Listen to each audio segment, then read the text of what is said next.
মাদ্রাসার আঙ্গিনায় অত্যন্ত চমৎকার এবং মনোমুগ্ধকর প্যান্ডেলে সুশৃঙ্খল জায়গায় কোরআন এবং সুন্নাহর নিসবতে আল্লাহ আমাদেরকে আজকের এই মাহফিলে উপস্থিত হওয়ার তৌফিক দান করেছেন। এজন্য দিল থেকে শুকর আদায় করি, আলহামদুলিল্লাহ।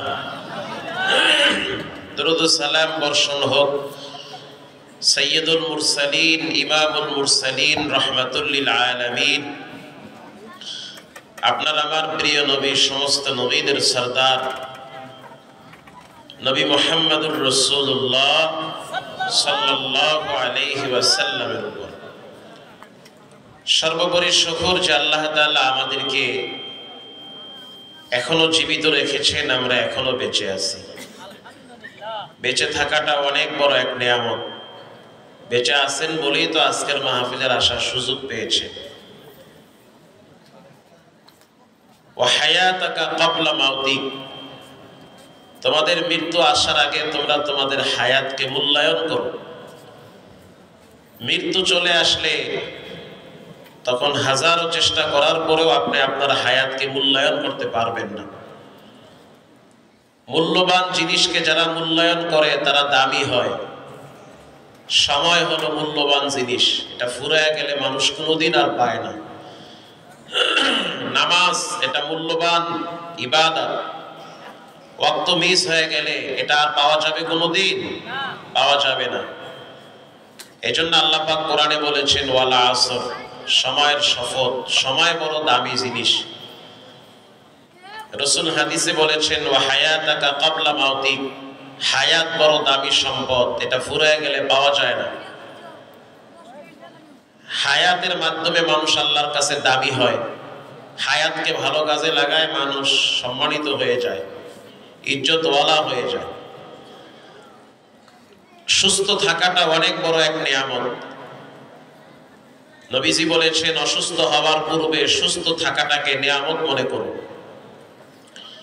অসংখ্য মানুষকে আল্লাহ তাআলা হসপিটালের বারান্দায় শোয়ায় রাখছে, চিকিৎসার টাকাও নাই। যাদের চিৎকারে আকাশ বাতাস ভারী হয়ে উঠে, একজন ফ্যামিলির একজন মানুষ যদি অসুস্থ হয় পুরো ফ্যামিলিটাই তো অসুস্থ হয়ে যায়। আল্লাহ তাআলা আপনাদেরকে সেই হিসাবে অনেক ভালো রাখছে। আমি আপনাদের কাছ থেকে জানতে চাই আপনারা কেমন আছেন? আলহামদুলিল্লাহ, আলহামদুলিল্লাহ। আল্লাহ পাক আমাকেও ভালো রেখেছেন, আল্লাহর শুকরিয়া। দেশ স্বাধীন না হলে হয়তো ঝামেলা আমার পুরো একটা আসতো। যাক, আল্লাহ পাক ওই বালা কাটায় দিছে। কারণ আমি যেখানে জুমা পড়াই ওটা হলো মতিঝিল, 12 কুতুবের আড্ডাখানা। জুমার দিন প্রায় 8 থেকে 9 হাজার মুসল্লি হয়। সব মাথাওয়ালা, সব পয়সাওয়ালা, শিক্ষিতওয়ালা। আমি সবচেয়ে কম শিক্ষিত মানুষ। আল্লাহ তাআলা আমাকে সেখানে প্রতি জুমায় বসায় দেয়, আর মাথা মোটাওয়ালারা বসে বসে কথা শুনে। তো ডিজিএফআই এর একজন সদস্য আমাকে বলে, হুজুর আপনার নাম তো লিস্টিতে আছে। আমি বললাম মারহাবা, এটা কোনো খারাপ কিছু না, ভালো। এটা আমার নাম লিস্টিতে, আমাদের নাম লিস্টিতে থাকা এটা খারাপ কিছু না, এটা খুশনসিব, এটা আমার কপাল খুলে গেছে। কিন্তু আশ্চর্য বিষয় হলো আপনাদের সকলের লিস্ট আরো আগেই তো আজরাইলের হাতে চলে গেছে। হুজুর ঠিকই বলছেন আপনি। যাদের ইশারায় আমরা অপরাধ করতাম তারা অনেকেই কবরে চলে গেছে। যাদের ইন্ধনে আমরা গরম হইতাম তারা অনেকেই কবরে চলে গেছে। অতএব সবার মৃত্যুর লিস্ট আজরাইলের হাতে আছে না নাই? সেটা যে কোনো সময় চলে আসবে। কুল্লু নাফসিন যায়িকাতুল মাউত, মৃত্যু অনিবার্য। যার প্রাণ আছে তার মরণ আছে। ওয়া ইন্নামা তুওয়াফাউনা ফুজুরাকুম ইয়াউমাল কিয়ামা, ভালো খারাপ যেটাই করেন এটার প্রতিদান একদিন একজনই দিবেন, তিনি হলেন কে? আল্লাহ।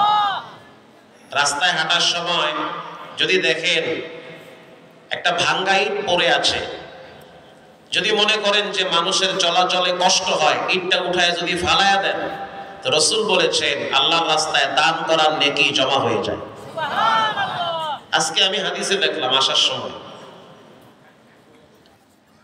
যখন কোনো মুমিনের জ্বর হয় অসুস্থতা আসে, তখন বুঝতে হবে আল্লাহ তাআলা তার গুনাহগুলো মাফ করাইতেছে। সুবহানাল্লাহ, বাড়ি গিয়া বললেন সুবহানাল্লাহ। প্রিয় ভাইরা আমার, মুআজ ইবনে জাবাল বলেন, রাসূলের কাছে একজন গ্রাম্য ব্যক্তি এসে বলে, হুজুর, আমার জ্বরও হয় না, মাথা ব্যথাও হয় না, কিছুই হয় না, কোনো অসুস্থতা নাই আমার, আমি সুস্থ।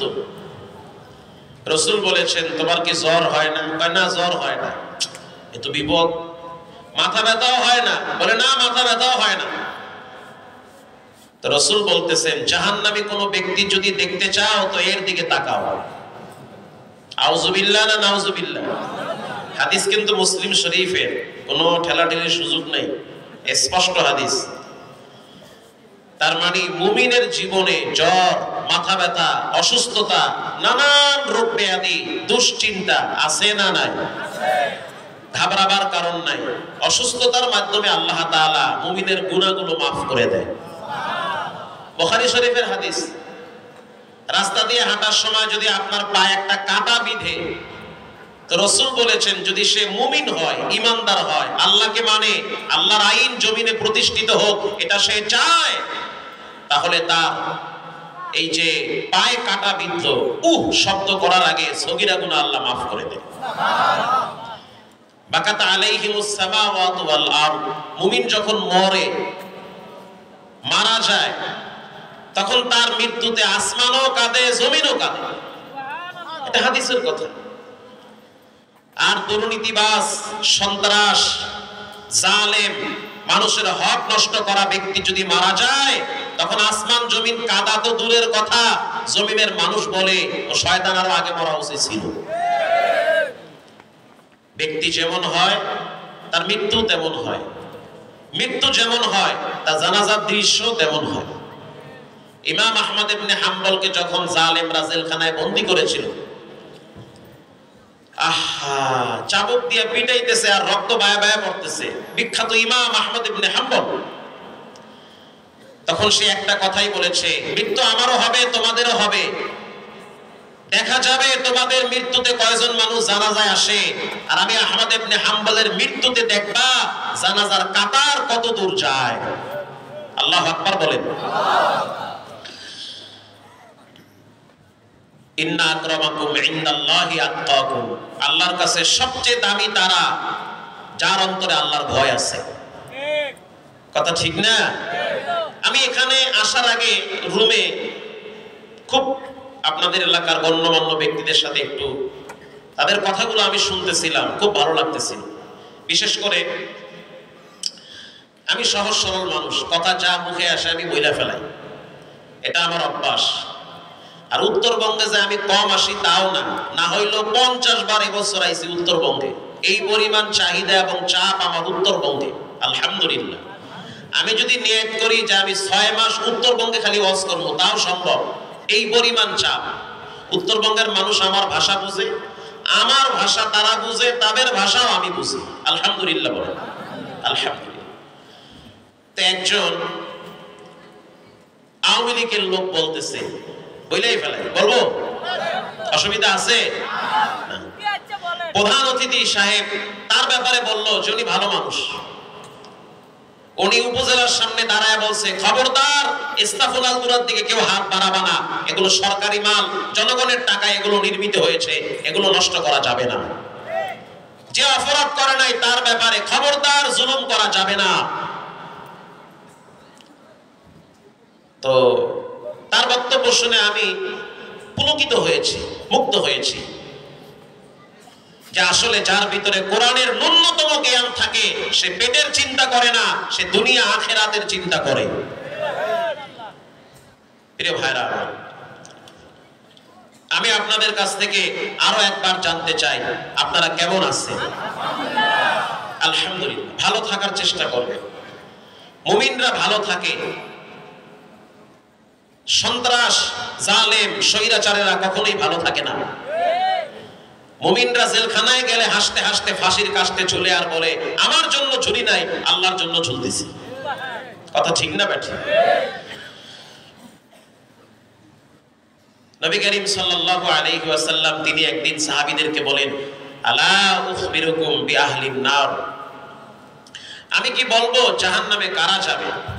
রাসূল বলেন, কি আজীব কথা, একটা একটা করে বলতেছে যে আমি কি বলবো জাহান্নামে কারা যাবে? সাহাবীরা বললেন, বালা ইয়া রাসূলুল্লাহ, অবশ্যই বলবেন। এবার রাসূল বললেন, কুল্লু উতুল্লিন জাওয়াজিম মুস্তাকবিরিন আয় মুতাকাব্বিরিন, জাহান্নামে তারাই যাবে যারা প্রচন্ড বদ মেজাজি, যারা বদ মেজাজি, হিংসুক, অহংকারী, এমন মানুষগুলা জাহান্নামে যাবে। প্রিয় ভাইরা, এবার রাসূল বলল, আলা উখবিরুকুম বিআহলিল জান্নাহ, আমি কি বলবো জান্নাতে কারা যাবে? তখন সাহাবীরা বললেন, বালা ইয়া রাসূলুল্লাহ, অবশ্যই বলবেন। আল্লাহর রাসূল বললেন, জান্নাতে তারাই যাবে যারা সহজ সরল দিলের অধিকারী। সুবহানাল্লাহ বললেন না? সহজ সরল মানুষগুলাই দ্বীন দ্রুত গ্রহণ করে। জাহান্নামে তারাই যাবে যারা প্রচন্ড বদ মেজাজি, হিংসুক, অহংকারী। সবচেয়ে বড় অহংকারী ওই ব্যক্তি যে ব্যক্তি সত্যকে সামনে দেখার পরেও অস্বীকার করে। সবচেয়ে বড় অহংকারী ওই ব্যক্তি যে ব্যক্তি কোরআনের আয়াত সামনে পাওয়ার পরেও মুখ ফিরায়া দেয়। সবচেয়ে বড় অহংকারী ওই ব্যক্তি যে ব্যক্তি আল্লাহর দেওয়া নিয়ামত গ্রহণ করার পরেও আল্লাহর জমিনে আল্লাহর দ্বীন প্রতিষ্ঠা হোক এটা চায় না। এরাই হলো সবচেয়ে বড় অহংকারী। রাসূল বলেছেন, জান্নাতে যাবে তারা যারা সহজ সরল দিলের অধিকারী। কেন যে এই হাদিসটা আমার আজকে এই মুহূর্তে মনে আসলো বলতে পারি না, তবে আপনাদের গাইবান্ধার মানুষ সহজ সরল, উত্তরবঙ্গের মানুষ সহজ সরল, কারণ ঢাকার সিটিতে আমরা থাকি একেবারে গলার ভিতরে। যতটুকু বুঝি আপনারা সহজ সরল দিলের মানুষ। একটু আল্লাহর হুকুমগুলো যথাযথ পালন করলেই জান্নাতে যেতে মাঝখানে কোনো পার্টিশন থাকবে না। আল্লাহু আকবার বলেন। হিংসুক যদি শবে কদরের রাতেও দোয়া করে তার দোয়া কবুল হয় না। হিংসুক এটা একটা রোগ, হিংসার রোগ, মারাত্মক রোগ। হিংসুক যদি লাইলাতুন নিসফি মিন শাবান ওই রাতেও দোয়া করে তার দিকে আল্লাহ ফিরেও তাকায় না, তুমি হিংসুক, ফাঁকে যাও। হিংসুক যদি বাইতুল্লাহর গিলাফ ধরেও দোয়া করে তার দিকে আল্লাহ রহমতের নজর দেয় না। আপনারা গ্রামের মানুষ, আরো সহজে বুঝায় হিংসা কাকে বলে। হিংসা বলে অন্যের উন্নতি দেখলে কলিজার ভিতরে যদি কামড় মারে বুঝতে হবে হিংসা আর অহংকার আছে। ভাই অমুকের ছেলে ভালো আছে, চাকরি পাইছে, চাকরি পাইছে ঘুষ দিয়ে চাকরি লইছে, ভাই চাকরি টিকে গেছে, ঘুষ লাগে নাই, মেধা দিয়েই টিকছে, বুঝছি চাকরি বেশি দিন টিকবো না। তার মানে তোমার সমস্যা কি? ভাই চাকরি টিকে গেছে, বেতন ঠিক মতো পাইবো না, বেতনও পায়, বুঝছি বেশি দিন বাঁচবো না। হিংসা। ভাই আপনার অমুক ভাই খুব ভালো আছে, আলহামদুলিল্লাহ, দোয়া করি আরো ভালো থাকুক। এটা হলো প্রশস্ত দিলের অধিকারী ব্যক্তিদের চরিত্র।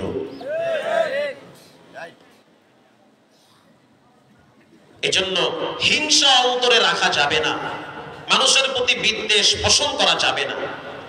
একজনে ভালো আছে, ভালো চলে, ভালো খায়, দোয়া করা উচিত আল্লাহ তাকে আরো ভালো রাখুক।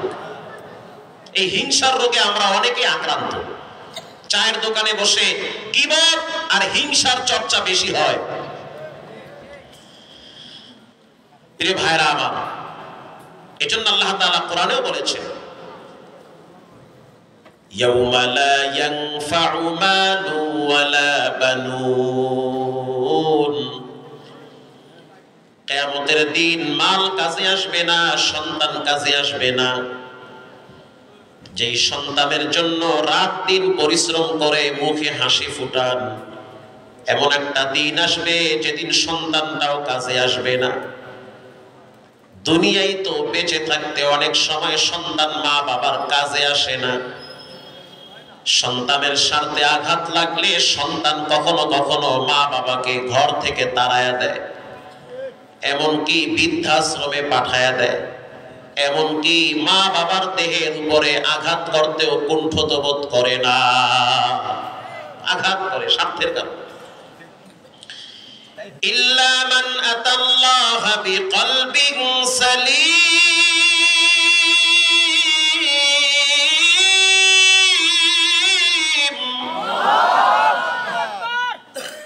একমাত্র পবিত্র আত্মাগুলাই কিয়ামতের ময়দানে কাজে আসবে।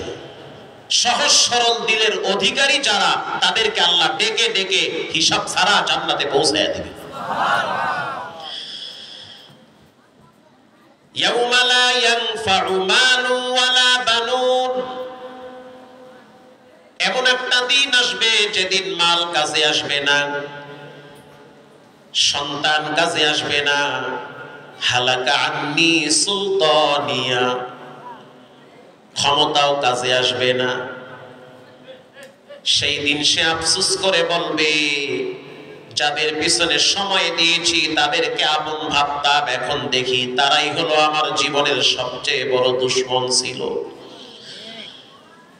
ইয়াউমা ইয়াফিরুল মারউ মিন আখি ওয়া উম্মিহি ওয়া আবি ওয়া সাহিবাতিহি ওয়া বানিহি, কিয়ামতের দিন সন্তান একটা নেকির জন্য বাবার কাছে হাত পাতবে, বাবা চেহারা ফিরে নিবে, কে তুমি? দুনিয়ায় তো বিবাহই করি নাই, সন্তান আসবে কোথা থেকে?